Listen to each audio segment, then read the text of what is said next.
Iran America Israel जंग का क्या स्टेटस है? क्या वाकई ख़त्म हो गई है, होने वाली है या मज़ीद चलेगी?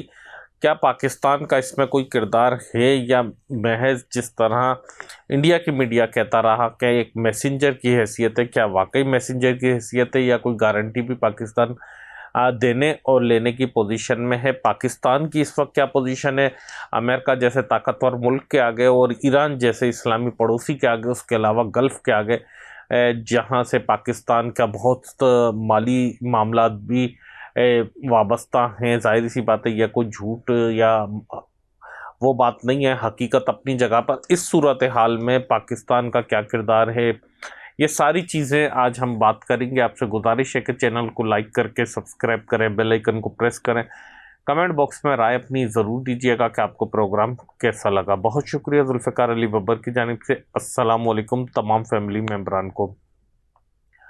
देखें, लोग इसी छोटी छोटी एक एक खबर को बहुत बड़े बड़े व्लॉग बनाकर दे रहे हैं, हर घंटे में डाल रहे हैं।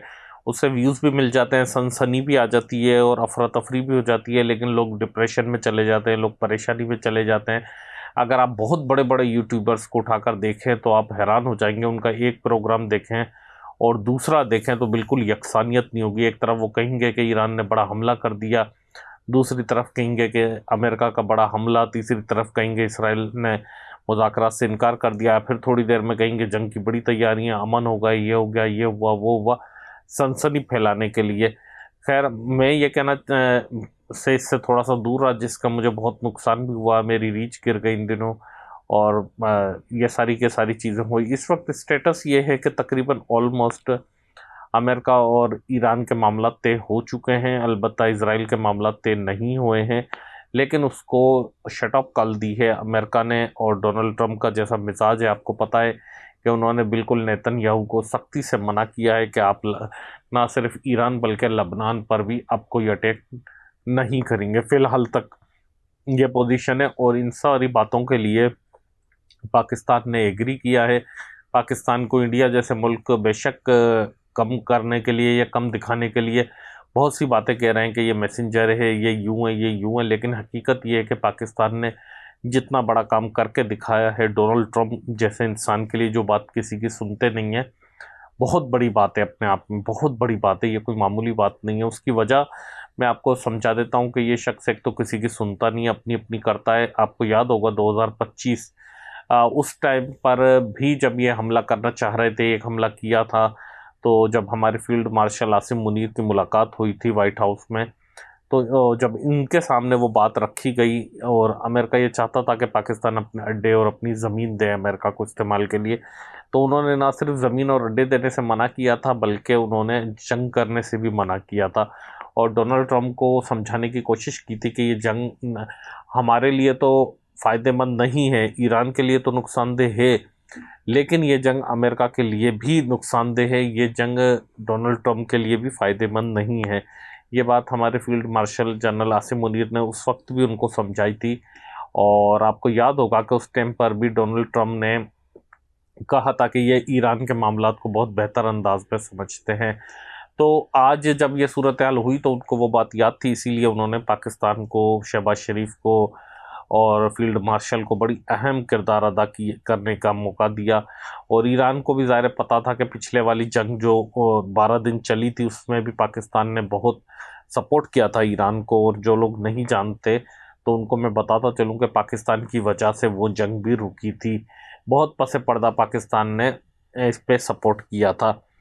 अच्छा, बात यह हुई कि अब डोनाल्ड ट्रंप को भरोसा हुआ कि बाकी लोग शायद उनको परेशानी में डालते, लेकिन पाकिस्तान ऐसा मुल्क है कि जो अमन के लिए किरदार अदा करता है और बड़ा मुस्बत किरदार अदा करता है। ये पहला मौका है, मैं आपको बताता चलूँ और दुनिया को भी बताता चलूँ कि इससे पहले पाकिस्तान पर इल्ज़ामात लगते थे कि पाकिस्तान अमेरिका का पार्टनर रहा इस जंग में, उस जंग, इस लड़ाई में, उस लड़ाई में। लेकिन आज अल्हम्दुलिल्लाह हम ये कह सकते हैं कि पाकिस्तान अमेरिका का अमन में पार्टनर है, अमन के पैगाम लेकर आया है। और अमन का पैगाम है, ईरान के मामले में भी पाकिस्तान अमन का पैगाम लेकर आया, अमन का के हवाले से पार्टनर है। तो इस वक्त जंग तकरीबन रुक चुकी है। दरअसल 47-48 साल का गैप था एक जनरेशन गुजर चुकी है दोनों कौमों की जो एक दूसरे को जानते ही नहीं है, यानी कि पता ही नहीं है कि ईरानीज क्या हैं।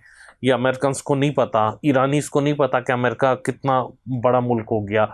इसी तरह उनको नहीं पता कि अरब क्या सोचते हैं, अरबों को नहीं पता क्या कहते हैं पाकिस्तान क्या सोचता है, चीन वालों का मिजाज कैसा है, यूरोप वालों का तर्ज ज़िंदगी कैसा है, गल्फ़ वाले क्या सोचते हैं, ईरान के लोग क्या समझते हैं, ईरान वाले कैसे ज़िंदगी गुजारते हैं, इराक वाले कैसे हैं, शिया क्या हैं, सुन्नी क्या हैं, ईसाई क्या हैं, मुसलमान क्या हैं, अमेरिका क्या है और वेस्ट क्या है, नेटो क्या है, अरब लीग क्या है, ओआईसी क्या है, यूनाइटेड नेशन क्या है, यूरोपीय यूनियन क्या है। ये सब चीज़ें अगर कोई समझता है तो इस पूरे कुराए अर्ज पर सिर्फ पाकिस्तान समझता है, पाकिस्तान के लोग समझते हैं। और उसके लिए हम सब के लिए ये एज़ाज़ की बात है, मेरे समेत आपके समेत पाकिस्तान ये डिप्लोमेसी करवा रहा है, तकरीबन मुकम्मल हो चुकी है और इस्लामाबाद में मुज़ाकरात होंगे।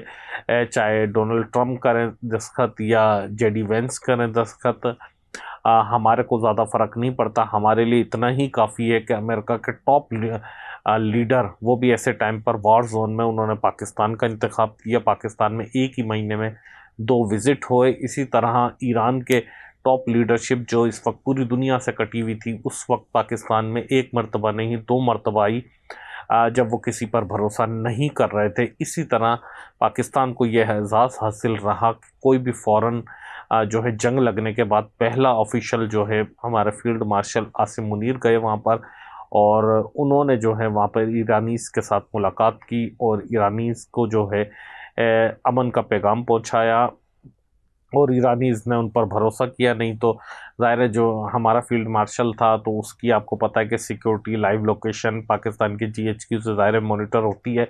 ईरानीज़ को भी इतना भरोसा था कि पाकिस्तान धोखा नहीं दे सकता। इसी तरह इस चीज़ ने यह भी साबित कर दिया कि पाकिस्तान का जहां सिपाही होगा वहां इसराइल में जुर्रत नहीं हो सकती, इसराइल समेत किसी में जुर्रत नहीं हो सकती कि उस पर कोई एक पत्थर भी मार सके, मिसाइल तो बहुत दूर की बात है।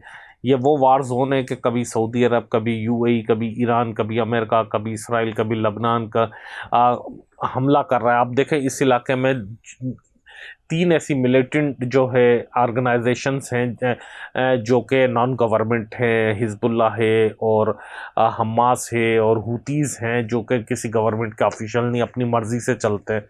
इसी तरह अगर यहाँ पर लड़ाई के हिसाब से देखा जाए, इज़राइल है जो किसी की नहीं सुनता, फिर लबनान है, फ़लस्तीन है, ईरान है, कुवैत है, मिस्र है, सऊदी अरब, यूएई, ये सारा के सारा वार जोन है।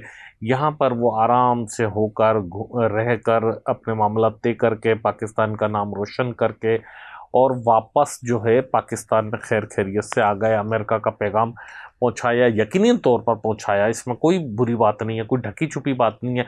अमन का पैगाम है, अमन का पैगाम अमेरिका तक ईरानीस का पहुंचाया, ईरानीस तक अमेरिका का पहुंचाया, इसमें कोई मुजायका नहीं है। जाहिर है अमन का पैगाम जब चाहे हमारे फील्ड मार्शल हों, चाहे हमारे प्राइम मिनिस्टर हों या दीगर ऑफिशियल्स हों, चाहे वो सिविलियन हो, मिलिट्री हो, कोई से भी हों, जब वो अमन का पैगाम लेकर किसी भी मुल्क के पास जाते हैं तो ये शर्म की बात नहीं है, ये फ़ख्र की बात है, ये एज़ाज़ की बात है।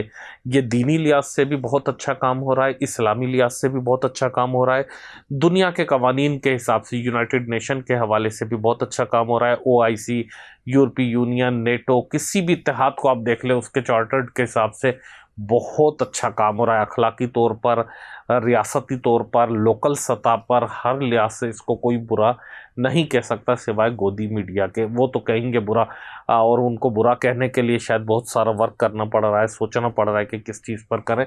तो तकरीबन मुज़ाकरात कामयाब हो गए हैं और इसका सेहरा पाकिस्तान पर जाता है। ये इज़्ज़त अल्लाह ने पाकिस्तान के नसीब में लिखी थी और ये पाकिस्तान को मिलनी थी।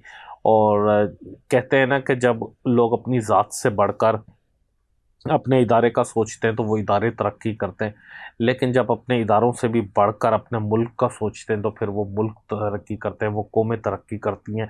तो मेरा ख्याल है कि चाहे वो फील्ड मार्शल हों, चाहे हमारे सियासी लोग हों, चाहे वज़ीर आज़म हों, चाहे अपोजिशन हो, चाहे बाकी सियासी जमातें हों, चाहे हम जैसे सहाफ़ी हों, चाहे वकला हों, जजेस हों और ब्यूरोक्रेट्स हों, डिप्लोमेट्स हों, तमाम ही पाकिस्तान के लोगों ने जो आप देख रहे हैं, उन समेत हम सब लोगों का इसमें किरदार है और हम सब लोगों ने अपने इदारे, अपने प्रोफेशन, अपनी ज़ातियात बाला-ए-ताक रखकर पाकिस्तान की भलाई सोची, पाकिस्तान की भलाई के लिए किरदार अदा किया, जिससे आज अल्लाह ने पाकिस्तान को ये इज़्ज़त और मकाम अता किया है। अल्लाह से दुआ है कि क़यामत तक पाकिस्तान शादो आबाद रहे और तरक्की करे। जिन दोस्तों को कमेंट करने हैं, एतराज़ करना है, तनकीद किसी चीज़ पर करनी है या तारीफ़ करनी है, दिल खोल कर करें, अपनी राय ज़रूर दें। और जिन दोस्तों ने शेयरिंग अभी तक नहीं की, शेयरिंग भी करें और काइंडली सब्सक्राइब करके घंटी का बटन ज़रूर दबाइएगा। अल्लाह हाफ़िज़।